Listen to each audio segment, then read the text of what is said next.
Perdemos o médico ginecologista e ex-vereador Carlos Valandro, que causou uma comoção tremenda na comunidade.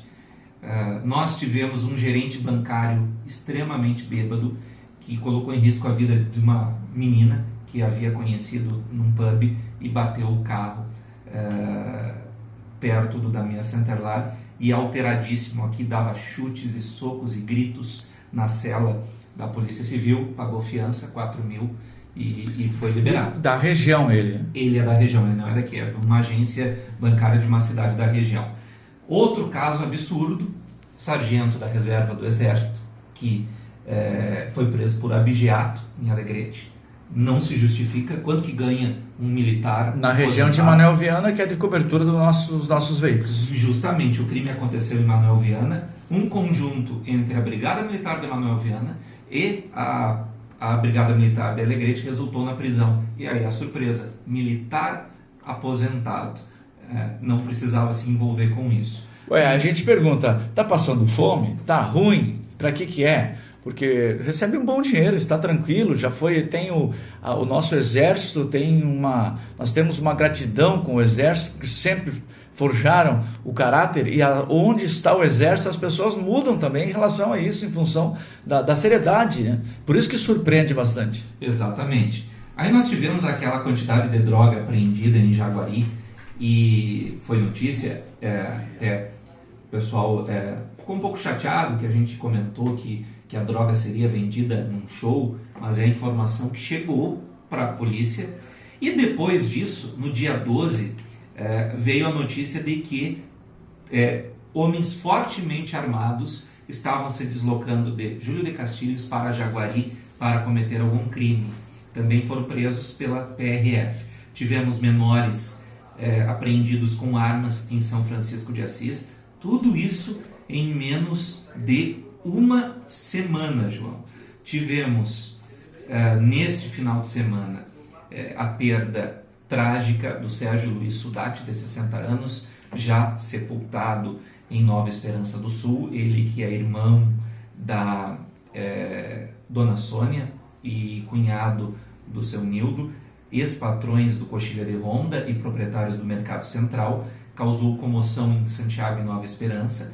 E nós tivemos ainda este cidadão que eu não sei como ele conseguiu dirigir um carro com quase 2 miligramas de álcool por litro de ar expelido pelos pulmões. Uma vez eu conversei com um policial rodoviário federal que ele me disse que a pessoa com 0,90, com 1 miligrama, a pessoa já não consegue caminhar.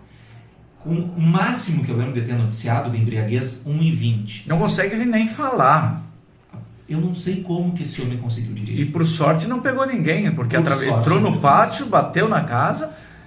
Eu não sei se naquele horário não é o horário que tem cultos. Tá, talvez, porque foi perto da igreja. Foi na frente da igreja. E ele não se feriu gravemente? Não se feriu, foi preso, sem direito à fiança, e estava sem CNH desde 2018, preso. E nós tivemos esse homem, esse cidadão que nasceu de novo, né? Primeira informação que a gente recebeu sobre o Gonçalo Mota Nascimento, de 61 anos, agropecuarista, que ele estava em estado gravíssimo, porque o trator caiu sobre ele e os bombeiros foram resgatá-lo.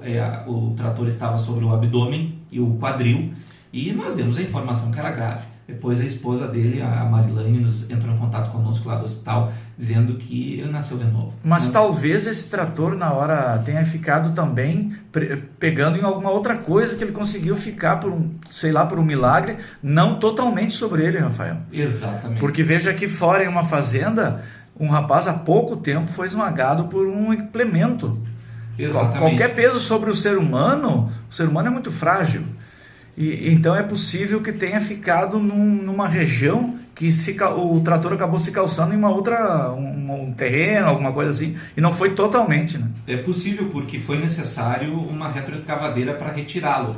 E aí se imagina, né, que uma pressão. Mas por incrível que pareça, ele só lesionou o braço, já está em casa, se recuperando. Graças a Deus não terminamos em tragédia. E aí a gente chega então, João, nesse caso que eu conversei e tive a liberdade de ser convidado pela TV Record primeiro pela coragem de ser o único jornalista do estado do Rio Grande do Sul a divulgar o nome e a identidade do estuprador, porque, segundo as fontes que chegam, ele é uma pessoa de posses, é uma pessoa popular, uma pessoa conhecida. Lá em Roca Salles. Em Roca Salles. Fica perto de Lajeado. Encantado. De Lajeado.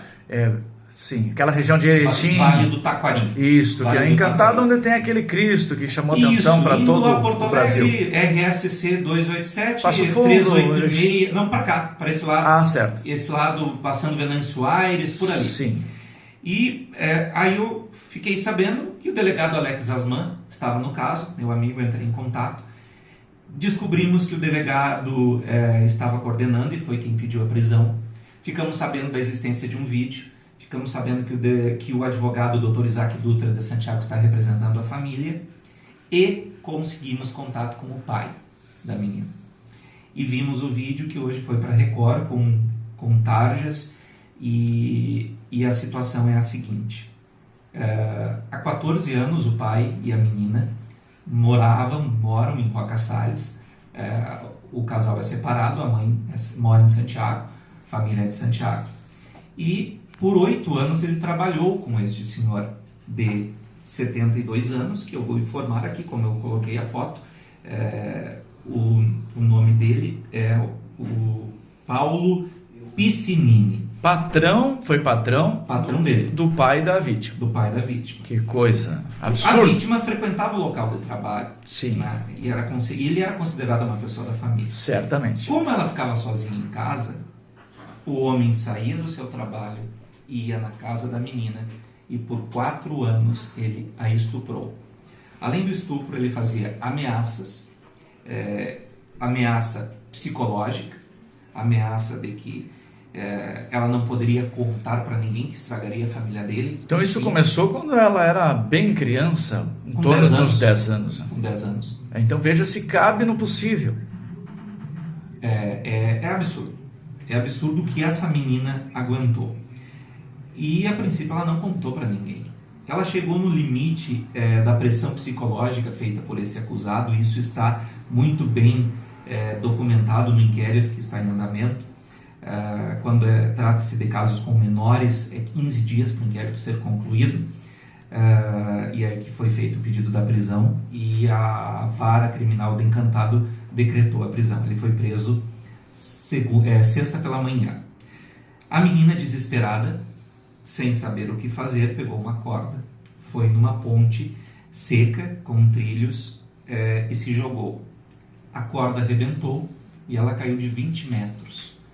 Ela quebrou vértebras, coluna, teve o pulmão perfurado, teve um corte profundo na cabeça, e foi a mão de Deus. No hospital, o pai dela, isso, palavras do pai: Rafael, achei que perderia minha filha. E eu comecei a gravar para perguntar o que tinha acontecido. E aí ela contou detalhes e deu o nome, e aí aconteceu tudo o que aconteceu. Foi no dia 8 essa tentativa de suicídio, e a partir disso, então, o caso veio à tona de que ela, desde os 10 anos, era estuprada. E esse infeliz está preso. Está preso, e acredito que deve ficar preso.